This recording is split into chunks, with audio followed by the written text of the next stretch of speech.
Hey everybody, it's Greg Schnell and I am here with your Daily 5. First of all, Zoetis, healthcare company. I like the shape of the chart. I really like the fact that it's been on a big solid 3-year uptrend, this brief pullback with the COVID and basing and now the breakout to the upside. I really like it. Momentum turning up just above zero. Lots to like here. Next chart is Lockheed Martin, and I want to talk a little bit more about this. All of the defense charts are shaping up nicely for me. I'm a little bit worried about one of the positions of the chart, but I'll talk about it in general. First of all, I like the fact that it's outperforming the S&P 500. The full stochastic looks like it's trying to turn back up here, and I'd like to see it get up in this bullish area. It can stay up there for a year at a time, so that's the kind of thing I'd like to see. I'm noticing the momentum down here at the bottom starting to turn up, and we saw this once before, but it did roll over when the whole market rolled over. So this is an area to watch, but I do like the fact it's above the 10-week and the 40-week, starting to climb higher and really looks ready to go to me. The third chart I'd like to talk about is also in defense, and I like a couple of things on this chart. One, first of all, we're just testing the 40-week moving average, but in general, I like the way the momentum has pulled back, and to me it looks like it's now ready to make a higher low and start to turn higher, so it's one of the reasons I like the chart. I also like the area up here where the relative strength kind of pulls back to this level and starts to take off again, so I'll call it relative strength support. And if it can get going, it wouldn't take much. Let's call it this 360 level. We're 350, 360 over here on the left side. So if we can start making some new progress here, I think there's a big opportunity. And obviously with the tensions picking up around the world, that leads me to believe that that these stocks will firm up and we'll have some solid support. I want to talk a little bit about retail, because one of the big things in retail that we see is a big divergence in terms of what's going on for I'll call it clothing retailers and broadline retailers. And then there's specific big box retailers, some of them doing well, some of them not as much, like Pier 1 and some of the others. But one of the things about Costco that I noticed through the whole COVID cycle was it was one of the go-to stores for everybody. People would be willing to wait outside in line. People would be willing to work with whatever they had to still buy their products at Costco.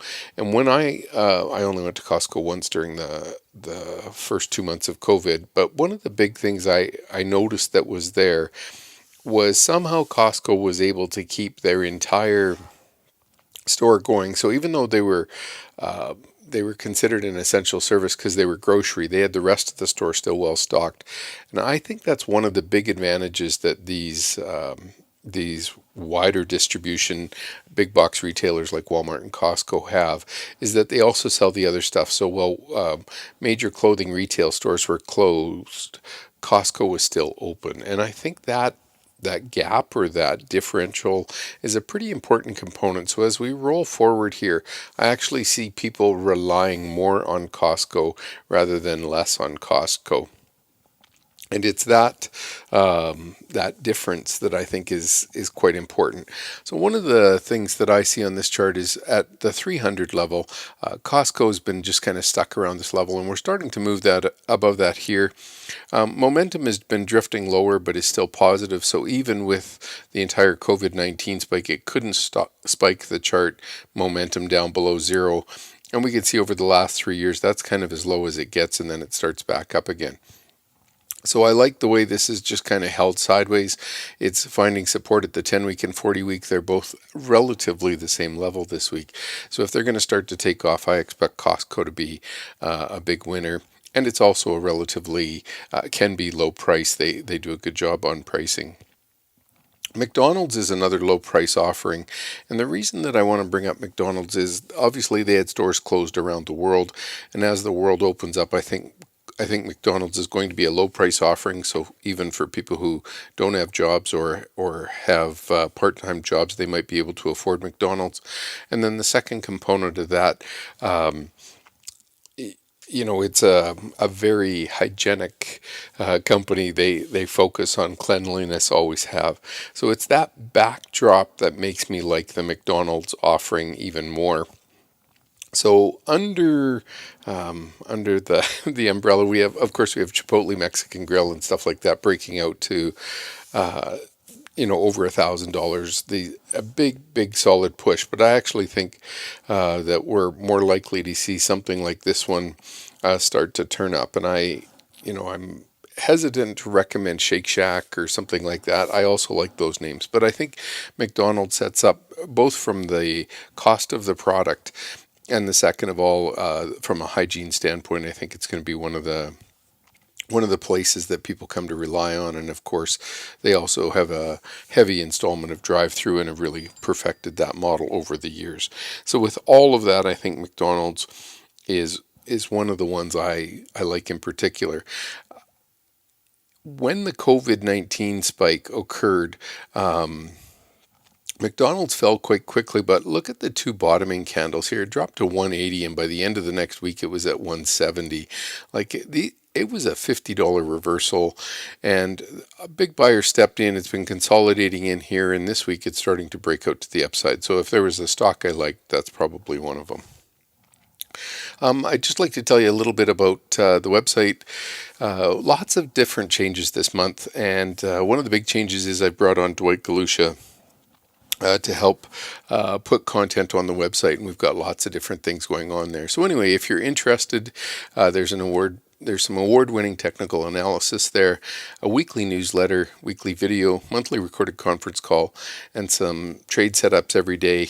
And my Schnell Strength Index that a lot of people have come to rely on is currently sitting at 74%.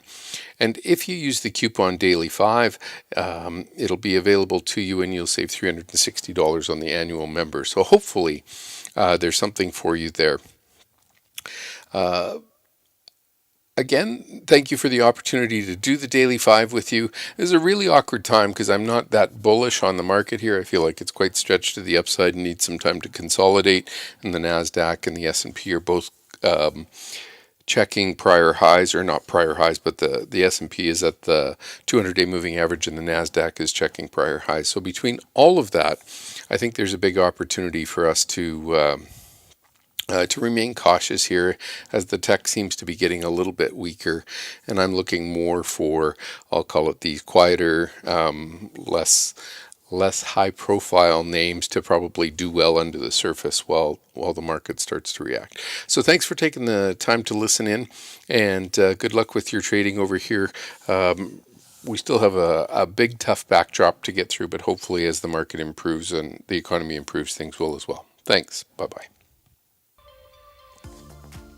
Hey guys, Grayson Rose here with StockCharts.com. Thank you so much for watching. I hope you enjoyed this video. Remember, if you did, give us a like down below, leave us a comment. We'd love to hear from you. And most importantly, don't forget to subscribe to our YouTube channel for daily content from an incredible collection of technical analysts and financial minds.